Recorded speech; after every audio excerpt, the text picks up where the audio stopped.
Hello and welcome back to Let's Talk. Now I'm sat here with artist Ron, who is a local airbrush artist who lives in Torrevieja, and you've been here for the last 5 years? That's right, yes. Now you may have seen his work around. He's done things from cycling helmets to murals to didgeridoos to backs of motorcycles and everything. Now tell me, how did all this start?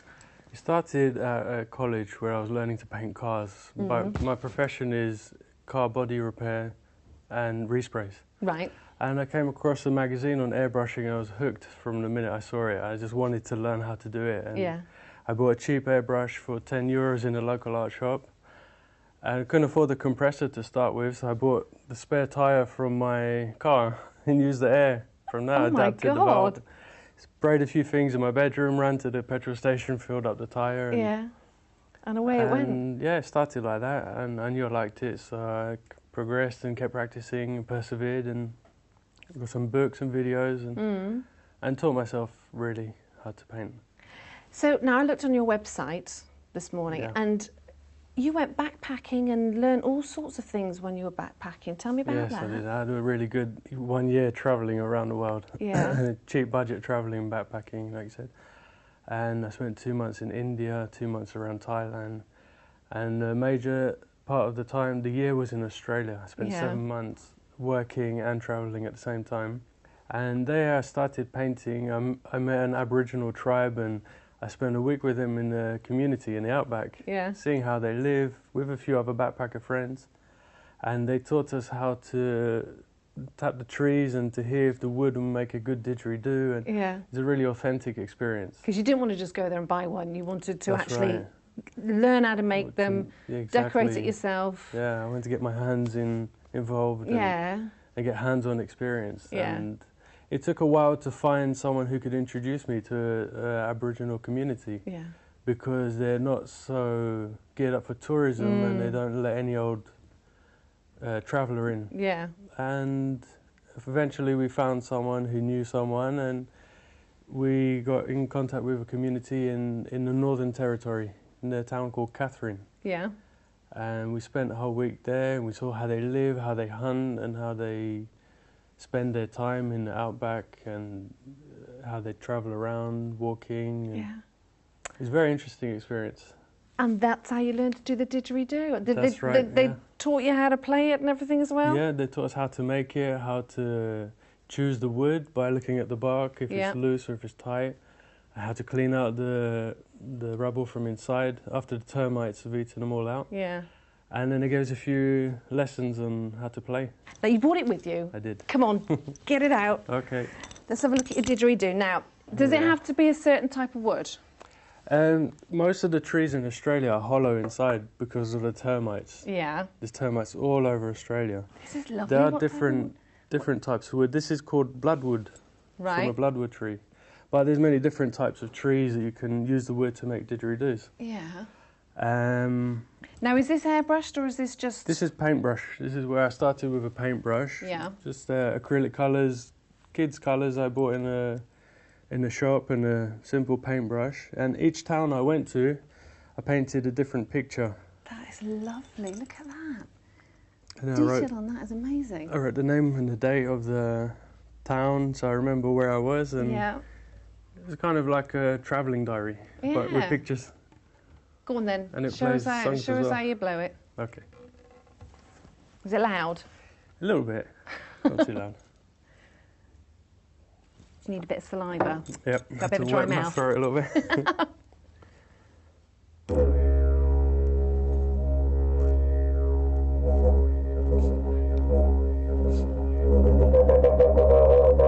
Oh my God, so there's a proper technique then.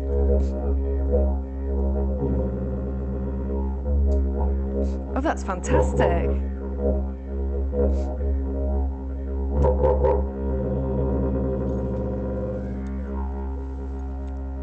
That is amazing. Well done. Oh my God. So does it have to be a certain length, or can you have little ones or big ones? No, you've got different shapes and sizes. I have another one at home which I didn't bring, but it's shaped like an elbow. It looks like an elbow or knee joint. Oh, right. It's like a complete right angle and the natural shape of the branches. And does it give a different type of tone? Yeah, they have different sounds like A, B, C. You know, like the Like a recorder? yeah. Oh, right. And you got B plus, B minus, different sounds. They have I took it to a shop where they put an instrument and they could measure the tone. I think it's the tone. And this I think was a C or C plus or something like that. So I'm looking at this helmet here. You've got to show me this because this is absolutely fantastic. This is Predator. This is a Predator helmet. It's a Simpson helmet. Look at that. It's completely freehand airbrushed. Yeah. So freehand meaning I haven't used any stencils or any masking or templates. Everything's done just by hand, controlling the airbrush. And how long did it take you to do that? This one I spent about 30 hours on the artwork. Look at that. And That's different amazing. helmets, every job varies Yeah. due to the nature of the work. It's always custom, whatever the custom wants. Right. And sometimes jobs are quicker, sometimes longer. Yeah. This is fantastic. Something like this took me around 30 hours of artwork. Right. And it's sort of layered upon layer upon That's layer, right, isn't it? yeah. It's not Start just... with the base coat Yeah. and then start building up layers of detail, different colours. Mm. And on top of all the artwork, it'll have about 7 coats of lacquer to give it extra shine, extra protection. Right. I wouldn't want to wear it. I very wouldn't want to resistant. chip it. I know. Does It is an artwork. It's something very personal to whoever would choose to have something like that, and Yeah. something that they would take care of and not just throw on the floor when they park outside a cafe or something. No. And then this is your petrol tank as well. There's a petrol tank I painted as well. You pop that over there. Okay. That is lovely. Have you got your own little signature that you've got on every piece that you've done? Because I saw the little, you've got a little paw print, haven't you? Yeah, that's my secret symbol. That's lovely. Oh, there it is, yeah.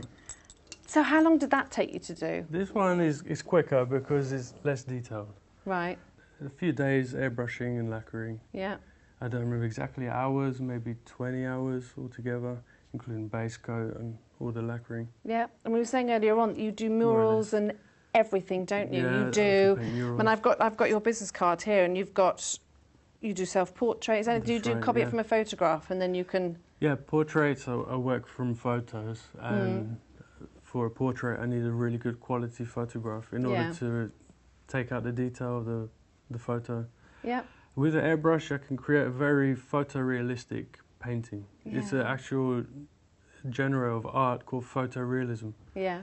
And it's achievable with the airbrush because of the smoothness of some of the strokes you can paint with the airbrush. Yeah. You can create really realistic flesh tones, skin colours, So reflections. Anything you can do. There's nothing that you can't do, really. Pretty much. Pretty much. Yeah, anything.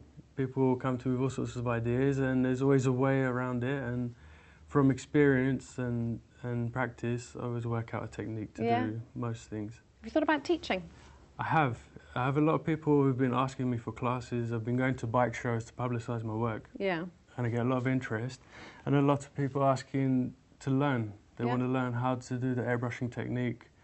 So I've started courses, and I've got a few students already getting involved. And oh, fantastic. Doing the airbrushing, or are you going to start right. from a basic technique, or are you going to go straight into the course I've got planned out at the moment is a 4-day course. It starts off with the basic, learning how the tool is, how it works, how you open it, take it apart, put it back together, maintain it, cleaning, what type of colours to use, the theory of colours, how to mix colours to create or recreate a match of another colour that you want to match to.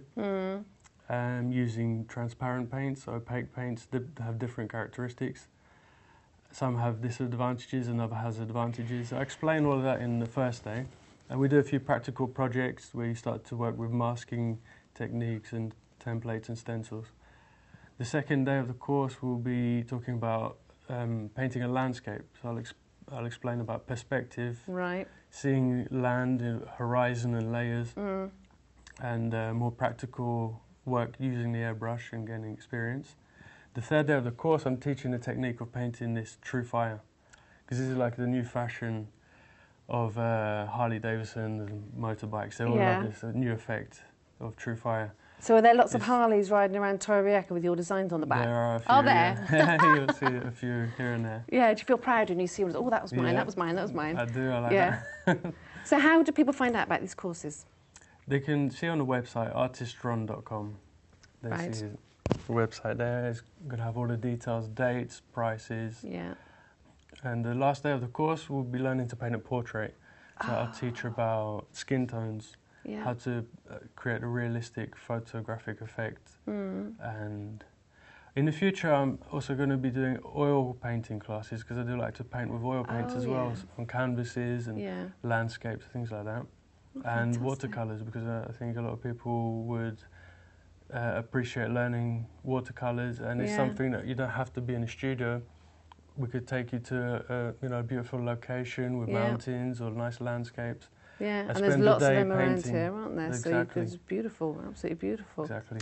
Oh my goodness, oh, it was lovely, lovely to talk to you. So have a look, you. www.artistron.com. That's right, artistron.com. You can find out all the information for courses, classes, and obviously all his artwork. Well, thanks ever so much for coming in, Ron, and good luck with your new school. Thank you for having me. All right, that's a pleasure. All right, well, join us soon for more chat along the Costa Blanca with more great people to talk to. See you soon.